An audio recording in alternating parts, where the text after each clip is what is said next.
Queria agradecer a todos, a gente tem esse novo formato, então pedi até o microfone para poder ficar andando, que eu não ia conseguir ficar parada aqui, tem que atender ali, tem que atender aqui. Né?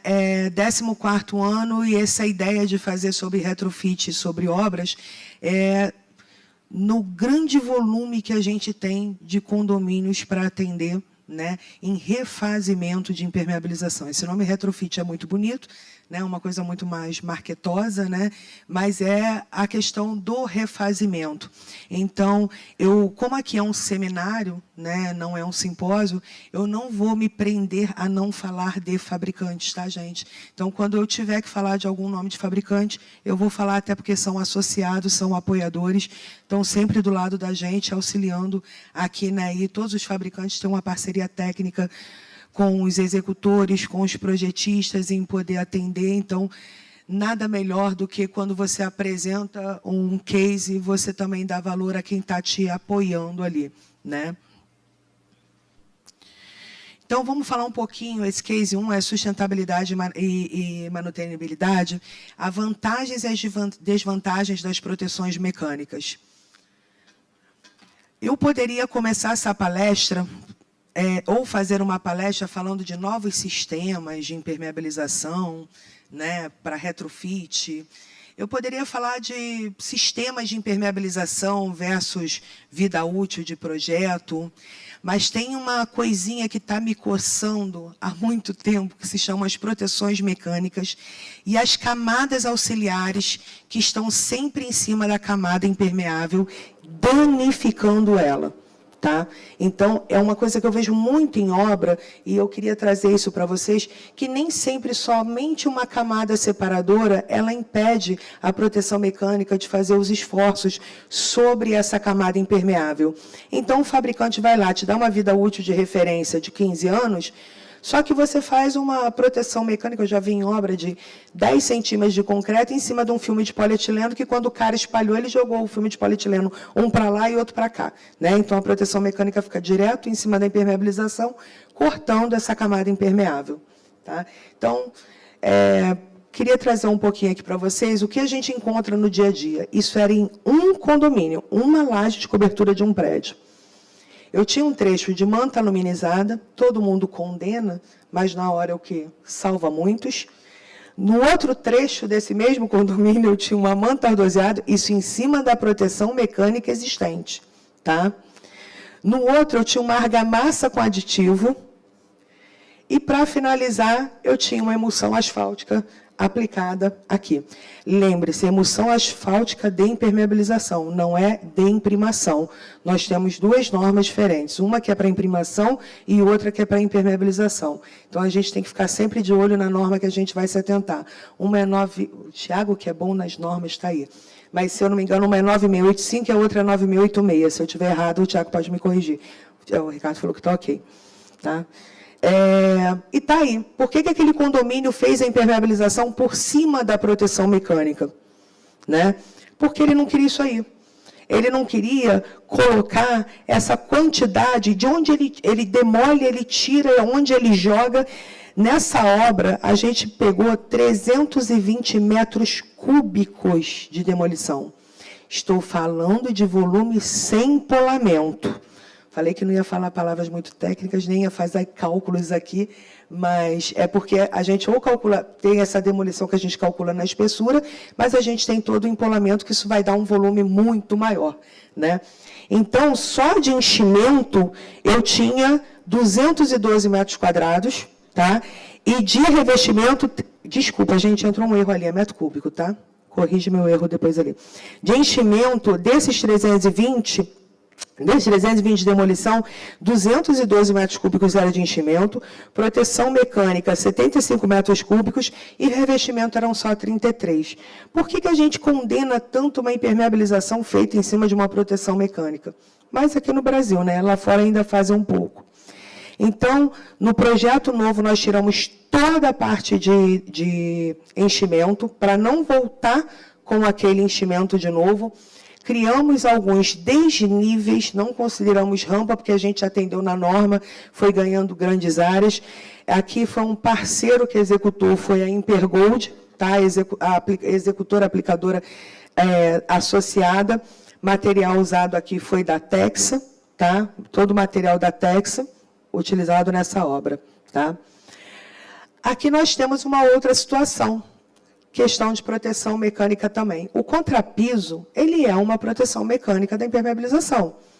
Ele vai gerar um volume de entulho na hora de fazer essa retirada.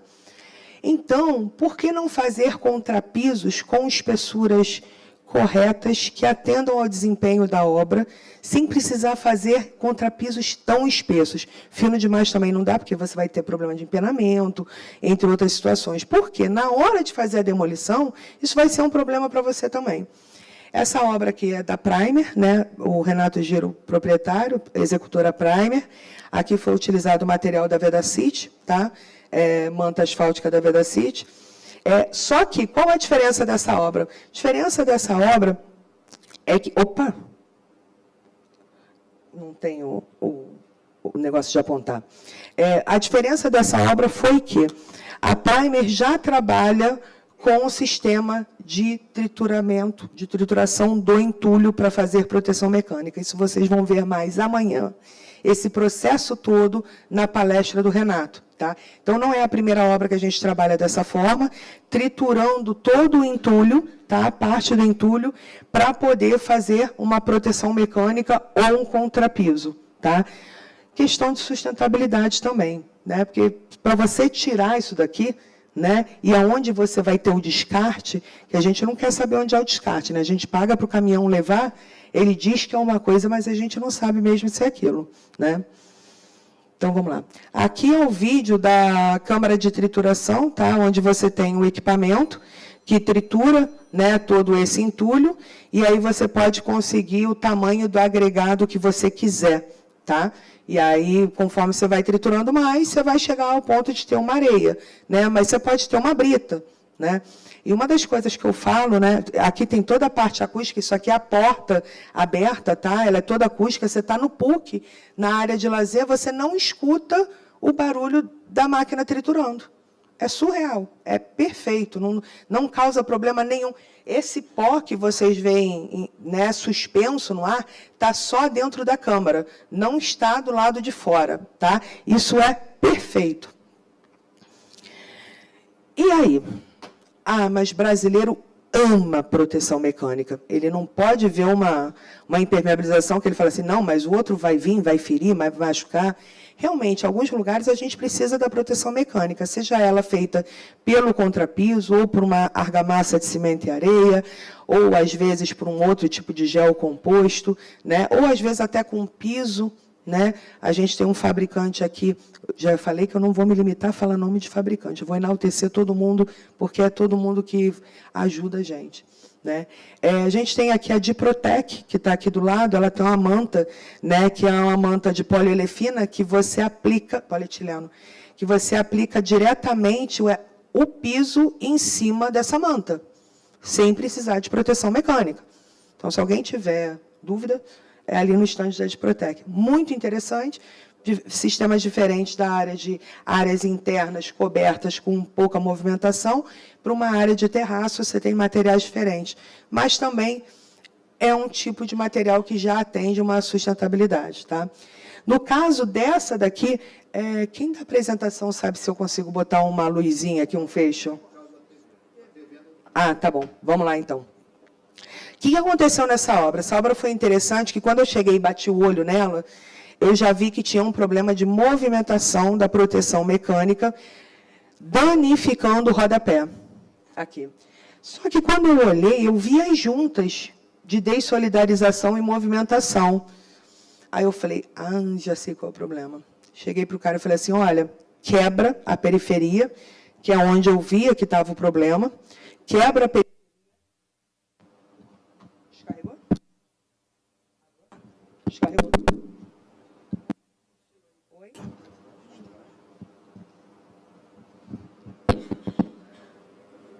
Tá, foi.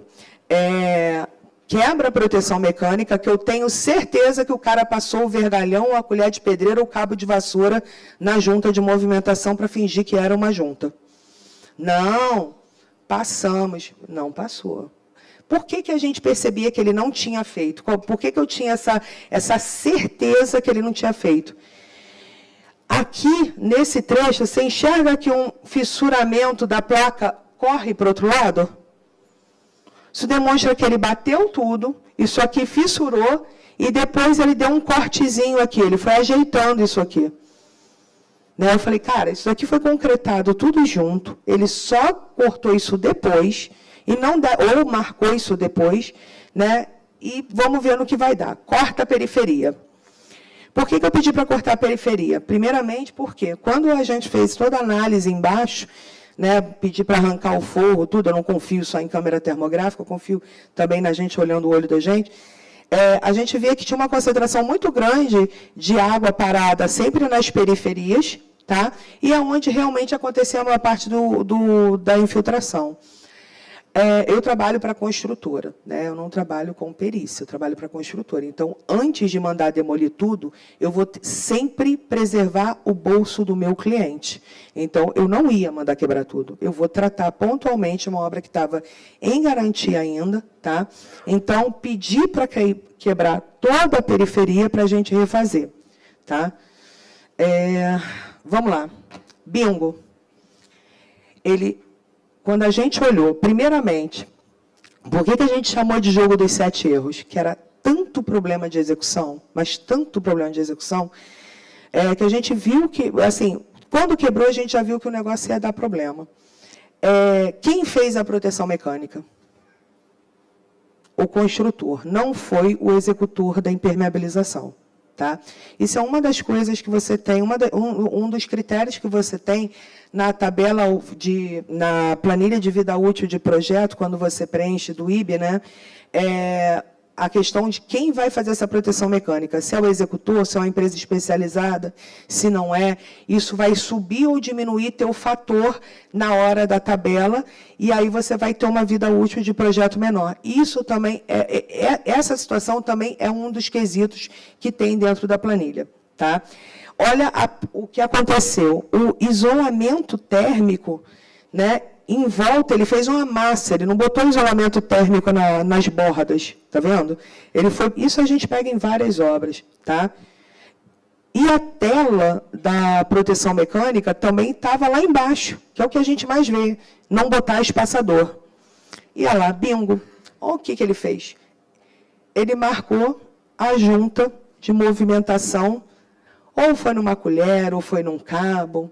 Então, essa placa inteira trabalhava, empurrando aquela mureta, por isso que você via aquele fissuramento todo.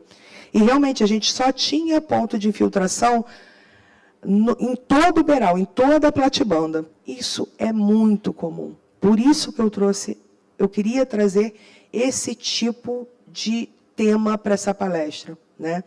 Na verdade, eu queria passar os cálculos também aqui, mas aí ia ficar um negócio meio pesado para 8h30 da manhã.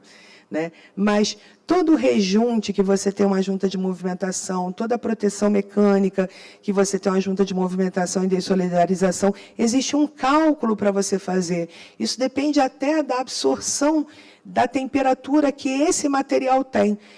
Eu tive um problema uma vez, foi numa piscina com um material que era preto, era um granito preto. E tinha que fazer o cálculo desse rejunte. E fiz o cálculo todo, mas, mesmo assim, eu estava ainda muito na dúvida. Nosso professor José Eduardo Granato, que está ali, ó, liguei para ele e falei para ele, ó, estou com esse problema, esse. Aí ele falou, ó, então, vai assim, tal. Então, é importante o cálculo correto. Só para vocês saberem, essa piscina com granito preto, ela estava com rejunte de 1 milímetro. Quando eu fiz o cálculo, ela tinha que estar com 3,3 milímetros. Quase 4 vezes a espessura do que estava aplicado. E eles estavam culpando quem? A impermeabilização. Justamente a argamassa polimérica que estava atrás dessa placa. Então, eu fui lá, fiz um ensaio de arrancamento, não vou chamar de teste painel, porque o equipamento era meu, né? E eu não fiz todos os pontos que tinham que fazer, também não estava sendo paga para isso, eu estava sendo paga para livrar o meu e do executor. Né? E quando por acaso eu fiz o ensaio, a argamassa polimérica ela estava dando em alguns pontos 0,7 MPa e 0,9 MPa, tá? Então para quem não tem conhecimento, as argamassas elas têm que ter, por norma, 0,5 MPa no ensaio de arrancamento. E estava dando muito superior. Tá? Então, foi essa minha cara que ficou ali de palhaça. Olha quando a gente refez o sistema. Aqui, sim, o sistema foi todo refeito, plaqueado, com junta de movimentação e dessolidarização. Você pode fazer isso com isopor, com sarrafo de madeira, o que for feito. Lembrando que sarrafo de madeira, você acabou de fazer a proteção mecânica, você tem que arrancar na hora. Se deixar para arrancar no outro dia, você não consegue ou vai quebrar a proteção mecânica toda. Tá? E a importância também do cálculo dessa junta de movimentação, que no meu cálculo ficou em 2,8 centímetros, e não 2, igual recomendável a maioria dos fabricantes fazer a proteção mecânica. 5 minutos, já vou correr. Né? Então, toda vez que... Para que serve uma proteção mecânica? Né? O que é a proteção mecânica 9575? Seria esse extrato com a função de absorver todos os esforços estáticos e dinâmicos que atuam na camada impermeável. Só que a gente prevê sempre as camadas auxiliares, para que isso não tenha problema. Para quem não conhece, nós temos o guia ilustrado daí, e lá a gente tem camada por camada dessa auxiliar, descrita, né? E sempre com comentário, né, de algum especialista para poder descrever um pouquinho mais dessas camadas, separadoras, amortecedoras, drenantes, dentre outras. Né? E a norma 13753, que fala dessa junta de movimentação e dessolidarização. Tá? Essa norma é muito importante. Eu sou arquiteta, com muito orgulho, amo arquitetura, mas amo engenharia também. Estava estudando fundamentos da química no outro dia com o pessoal do IDD, né? As cadeias roubando, se ligando na outra lá. Né? A gente é meio doido, gosta dessas coisas. Né? Muito bom. Falo para vocês, curso de Fundamentos de Química. É interessante para todo mundo que trabalha com materiais. Tá?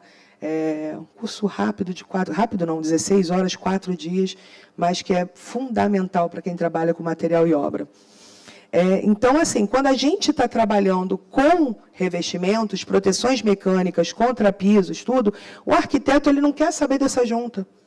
Outro dia eu escutei de um arquiteto assim, mas eu não tenho que saber, juro para vocês. Eu falei assim, mas qual é a argamassa que você está sentando no teu piso? O que teu fabricante está... Ele falou, não, eu não tenho que indicar argamassa, eu não tenho que saber do problema que a argamassa vai dar. Eu, como arquiteto de projeto, eu indico o produto, pela estética que eu quero. Ou seja, resolver o problema, quem vai ter que resolver somos nós. Tá? Então, e aí, o que acontece? Trabalho na área desde 2000, 24 anos, né, quando eu comecei como estagiária. E há uns mais 15 anos atrás, quando surgiu uma pessoa, um fabricante que está aqui, que é a Macaferri, quando ele entregou aquele material na minha mão e na mão do Jorge, quem não conhece meu sócio falecido, né, a gente olhou para aquilo e parece que um com o outro olhou, e a gente estava com uma obra assim complicada, a gente olhou um para o outro e falou assim, cara, a gente vai usar isso de camada de proteção mecânica, amortecedora, drenante. O pessoal novo da Macaferri que está aqui não deve nem saber disso. Né? Mas quando eles apresentaram para a gente, eles apresentaram como camada drenante atrás de parede e subsolo. E o Jorge falou, não, meu amigo, Rio de Janeiro, lençol freático, né? Eu vou drenar o oceano de volta para o oceano, vou botar McDrain por fora de uma parede, ele vai viver cheio d'água. Né? Esse material, para a gente, ele tem outra função. E está aí. Ó, né? A gente especifica há mais de 15 anos geocompostos sintéticos drenantes como camada separadora, amortecedora, drenante nos projetos da gente. E funciona perfeitamente bem. Maravilhoso, assim, ajuda muito para a gente na hora de trabalhar. Por acaso, outra obra que está do Renato, ele também estava com McDrain ali. Tá? Nada de super técnico com a pessoal da Macaferri, mas... E quando a proteção mecânica ela não pode ser descartada? É nesse caso aí, ó. Né? Essa foto é minha, tá? Isso foi tirado num shopping aqui do Rio de Janeiro. Já compartilhei essa foto com outros amigos para poder botar em palestra, porque eu tenho várias desse mesmo local. né? O cara fez uma manta ardoseada e botou um jardim em cima. Aí, de certo, ele pensou assim, a manta é protegida, né, autoprotegida, então vou trabalhar com ela, né? Todos os jardins eram dessa forma. Aqui não, esse jardim precisa, sim, de uma proteção mecânica. Vamos falar sobre sustentabilidade e manutenibilidade de novo. Precisa ser uma argamassa de cimento e areia? Não. Eu tenho uma obra que já tem mais de 10 anos ou muito mais, o Higino da HP, não sei se ele está aqui ou se ele está lá fora, que nós fizemos a proteção mecânica da impermeabilização toda com lona de PAD. Toda. É um telhado-jardim em cima de uma quadra de tênis. Eu acho que é o endereço mais nobre do Rio de Janeiro e é o que tem a vista mais linda do Rio de Janeiro. É uma mansão imensa e nós fizemos a manta e depois fizemos uma manta asfáltica colada com asfalto quente e depois fizemos uma manta de PAD. Isso é muito mais de 10 anos. Eu voltei lá ano passado porque a menina reclamou que tinha um ponto de infiltração. Descobrimos onde era. O novo guarda-corpo que foi retirado e não foi fixado corretamente. Tá? Então, nós não precisamos de uma proteção mecânica argamassada em todos os lugares. O que eu quero dizer para vocês? A gente tem que sair um pouquinho da caixinha na hora de fazer uma especificação. Mais um exemplo. Esse projeto não é meu, projeto de um amigo da FSCA, que é do Firmino, tá? Que o pessoal foi lá e não cumpriu com as juntas, fez só aquela junta cerrada e o concreto ele estava assim, ó, a espessura desse concreto trabalhando em cima de uma camada separadora. Tá? Isso daqui me gerou o quê? Ó, empurrou muro, mureta, tudo. Isso é um shopping. Tá? E ele tem uma movimentação estrutural muito grande devido à movimentação térmica, à variação térmica do local. Então, você pode ver por essa segunda foto aqui da direita, como desloca, ó, desloca demais. Tá? Aí, o que foi proposto? Abrir as juntas e preencher com um pavimento intertravado, em todo estacionamento. Tá? Foi feito, cortamos com clipper, fizemos o preenchimento. Olha as fissuras que tinham aqui. Falhou aqui. Olha as fissuras que tinham aqui, ó, em todo o pavimento. Tá? Ou seja, a junta cortada ela não absorveu nada. Tá? Então, a feita originalmente. Então, nós abrimos essas valetas, tá? Em toda a periferia, preenchemos com o intertravado, só que, olha, depois de 2 anos, o que aconteceu de novo nessa foto da esquerda, para quem está na posição aí, na lateral, e às vezes não me vê. Olha como movimenta, depois de 2 anos, como é que ficou intertravado? Todo se movimentando, tá? Absorveu aqui, nos da periferia não tive tanto problema. Tá? Então, qual é a ressalva que eu venho fazer aqui, observação? Vocês sempre pensarem nas camadas auxiliares. Não deixem de pensar nessas camadas. Separadoras, amortecedoras, drenantes. Né? Ah, mas eu vi que do fabricante ali está indicando um filme de polietileno. Ali ele está te orientando para uma coisa generalizada. Cada obra é uma obra, cada projeto é um projeto. Né? E dependendo do lugar que você está, se eu fizer uma obra em Teresópolis, eu estou de um jeito, se eu estou falando aqui do Rio. Né? Se eu fizer aqui em Bangu, eu estou em outra situação. Né? Aqui é um exemplo perfeito do que eu queria passar para vocês. Essa é uma obra nova. A gente terminou, ela acabou de fazer essa parte da impermeabilização mês passado. É um sistema de manta dupla, que foi usada manta dupla, primeiro foi uma Torodin, da Viapol, tá? Tipo 3, classe A, 4 milímetros, colada com asfalto quente. E depois, tá? Isso foi feito em toda a laje, isso é uma mansão também, tá? Em Itaipava. E depois nós trabalhamos com manta ardoseada em cima. Tá? O porquê que nós trabalhamos dessa forma? Olha lá, uma mansão imensa. E a gente vai botar argila expandida depois, que já era uma coisa pensada em ter jardim ou ter alguma coisa, então vai trabalhar todo com argila expandida. Por isso que a gente escolheu a manta ardoseada vermelha, porque se ficasse um lugarzinho ou outro faltando argila expandida, pelo menos tinha a manta embaixo. A aplicadora aqui, a executora é a Rigel, tá? Do Igor, um grande amigo meu, né? O pai dele também era um ótimo executor. E por que é ideal por que a gente não trabalha tanto com as impermeabilizações manuteníveis, né? E trabalha com as não manuteníveis? A gente deveria trabalhar mais com as manuteníveis nas coberturas. Porque com as manuteníveis, a gente pode chegar numa vida útil de projeto de 8 anos, ao invés de precisar chegar a 20. Entendeu? Então, assim, é muito melhor para o aplicador, durante 5 anos, e para a construtora, é muito mais fácil você chegar e olhar a impermeabilização. Eu estou falando de manta asfáltica aqui, é porque eu sou manteira, mas, assim, manta de PVC, manta de APDM, estou falando de manta, tá? Que você vai deixar exposta. Existem membranas acrílicas também que ficam expostas, membranas acrílicas muito boas que a gente tem no mercado, mas que a gente tem que ter um caimento um pouco maior, né? Às vezes a manutenção é um pouco maior também. Mas, para algumas situações, é aquilo que a gente está especificando. Cada projeto é um projeto, cada obra é uma obra. Então, quando a gente fala em manutenível, é muito melhor. Eu vou chegar ali, vou tratar e vou sair, tá? Então, a 15575, ela deixa tudo isso exposto quando a gente fala das proteções mecânicas, que são uma obra de alto custo de manutenção. Tá? Então, quando vocês estão vendo um filme americano, né, em Nova York, dificilmente você vê uma proteção mecânica. O que você vê? A maioria das vezes você vê faixas de manta, você vê brita em cima. Né? A gente tem muita obra com brita como proteção mecânica. Né? Então, nas manuteníveis, sem proteção mecânica, trabalhando com 8 anos, o cara pode chegar ali, fazer a manutenção, é o mínimo, tá? 8 anos.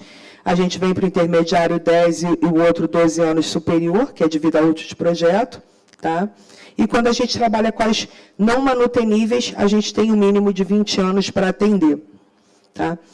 Então, esse exemplo, aquele exemplo que eu mostrei para vocês, daquela obra que tinha 313 metros cúbicos de entulho, né? Eu pedi para esse mesmo executor, tá?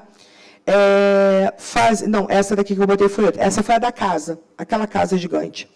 Se ele não fizesse ardoseada, o quanto que ele ficaria em fazer com a proteção mecânica e o isolamento térmico lá em cima, tá? A proteção mecânica, que o isolamento térmico era por baixo. Daria R$ 498.650, se ele fizesse com outro modelo, e essa obra que nós fizemos deu 232 mil. Ou seja, ele ganhou financeiramente e ainda ganhou na manutenibilidade. E vou te dizer que ganhou também na sustentabilidade, porque eu deixei de ir muito caminhão, tanto de cimento, areia e água, porque para fazer argamassa eu preciso de água, para fazer a cura da proteção mecânica também. Tá? Meu tempo acabou. Gente, obrigada. Qualquer dúvida, qualquer coisa, estamos aqui. Passar aqui para a Thaís.